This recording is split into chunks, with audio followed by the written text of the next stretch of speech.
Hello everyone. सो आज का topic है अम्ल पित्त। पहले हम लोग देखेंगे अम्ल पित्त इस शब्द का मतलब क्या है। तो अम्ल प्लस पित्त, ठीक है।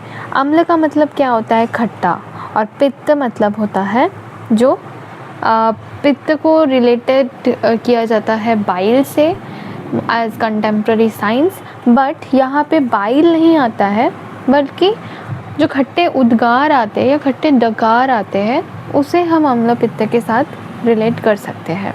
अम्ल पित्त अगर वर्ड आता है तो इसका मतलब ये मत समझिएगा कि वो बाइल ऊपर आ रहा है। नो, जो खाना हमने खाया वो मिक्स हो रहा है एसिड के साथ, फिर वो अगर बैकवर्ड रिफ्लेक्स आता है तो उसको हम अम्ल पित्त के साथ कोरिलेट कर सकते हैं।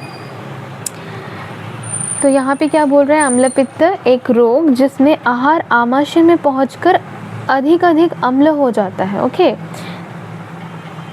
So that's it. अब हम देखेंगे निदान क्या है। तो निदान बहुत इम्पोर्टेंट निदान है। किस किस वजह से अम्ल पित्त होता है? पहला है विरुद्ध आहार, ठीक है।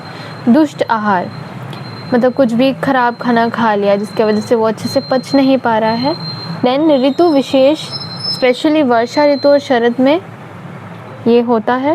देन देश विशेष, आनूप देश के जो लोग हैं वो ज़्यादातर इसे फेस करते हैं। देन अति अम्ल, मद्यपान, विदाही तथा पित्त प्रकोप, अन्नपानों का सेवन। देन कुलथ का अति सेवन, तो कुलथ अम्ल पित्त जनाना नाम ये अग्रय है एक, तो इसको भी याद रखना है। देन वेग धारण करने से, और विष। अब है संप्राप्ति क्या हो जाएगा? तो संप्राप्ति है निदान सेवन जो ऊपर दिए गए हैं वो करेंगे। वर्षा ऋतु या अनुपदेश, पित्तवर्धक आहार विहार सेवन। देन पित्त का विदग्ध हो जाना, पित्त का अम्ली भाव होना। ओके, पहले विदग्ध होगा देन अम्ल पित्त। देन अम्ल उद्गार आदि लक्षण उत्पत्ति। अब अम्ल पित्त जो होता है वो दो हो सकता है, एक है ऊर्ध्वगत अम्ल पित्त, दूसरा है अधोगत अम्ल पित्त। ना संप्राप्ति घटक देखेंगे तो दोष क्या होता है? पित्त। दुष्य धातु रस, रक्त धातुमल, कफ पित्त, अग्नि जठर अग्निमांद्य, अग्नि दुष्टि मंद अग्नि, आम अग्निजन्य, स्रोत सन्नवाह, स्रोत दुष्टि विमार गमन, अधिष्ठान आमशय, व्यक्त स्थान आमाशय, संचार स्थान अन्नवाही धमनिया, उद्भव स्थान आमाशय, प्रभाव या साध्य साधुता में साध्य, व्याधि स्वभाव आशुकारी, रोग मार्ग आभ्यंतर। रोग भेद दो होता है ऑलरेडी, यहाँ पे हमने पहले बोल दिया था, ऊर्ध्वग और अधोग, ठीक है। अब है दोष के बेसिस से भी दिया गया है जो माधव निदान ने बताया था। ऊपर वाला था गति के हिसाब से, नीचे वाला है दोष के हिसाब से। तो वात, फिर है वात कफ, दूसरा है कफ। ओके, तो तीन प्रकार के हो गए। अब लक्षण देखेंगे तो लक्षण अगर अम्ल पित्त का देखते हैं तो ज़्यादातर क्या पाया जाएगा? इंडाइजेशन होगा, tiredness without exertion, nausea, acid irritations obviously. Okay, then burning chest and throat and anorexia होगा। ओके, उसके बाद है तो विशिष्ट लक्षण क्या होगा? ऊर्ध्व का अम्ल पित्त किसके वजह से होता है? कफ के वजह से, क्योंकि कफ का स्थान क्या है? स्पेशली ऊपर वाला जो एरिया होता है वो कफ का स्थान होता है, तो ऊर्ध्व का अम्ल पित्त होगा वो कफ की वजह से होगा। इसमें क्या क्या लक्षण दिखाई देंगे? Green, yellow, bluish, blackish and acidic vomitus containing blood, and excessive sticky containing different रसेस resembling water in which meat is being washed. मतलब ऐसा लगेगा कि meat is being washed.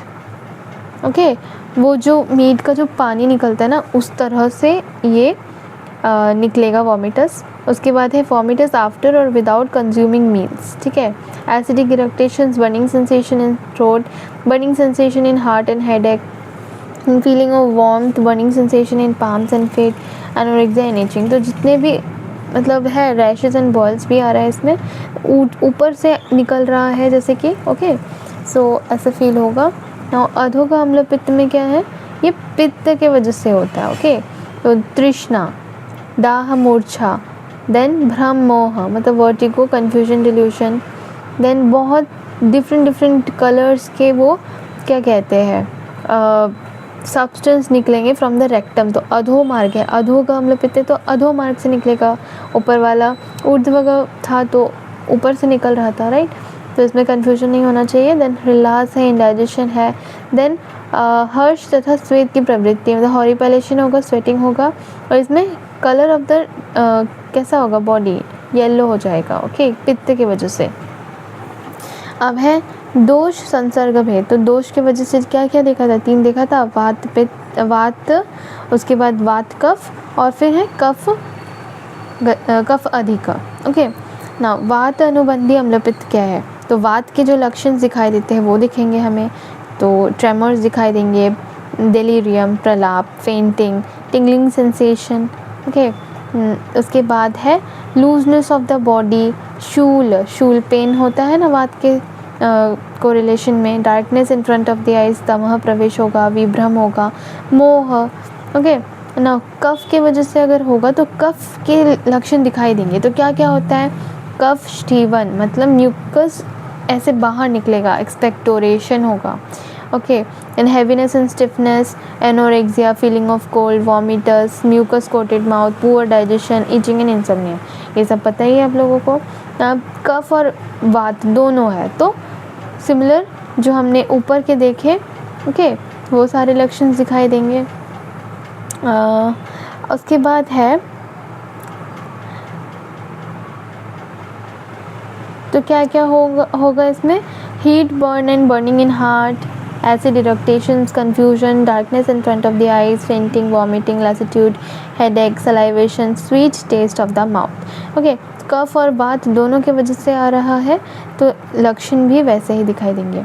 Prognosis में क्या है, नवीन अम्लपित्त जो होता है वो साध्य है, मतलब अभी अभी जो अम्लपित्त हुआ है उसे क्योर किया जा सकता है, ओके। चिरोत्थित अम्लपित्त मतलब बहुत दिन से है, जो चिरकाली है, ओके, वो पैलिएबल होता है यहाँ पे। यदि रोगी नियमित आहार विहार का पालन करे तो कृच्छ साध्य अम्लपित्त भी साध्य हो जाता है, ओके। सो अच्छे से खाना खाना होगा, रेगुलर डाइट, उसके बाद मेंटेन करना होगा डाइजेस्टिव जो भी पैटर्न्स है, सो ये ठीक हो जाएगा उसके बाद। Thank you.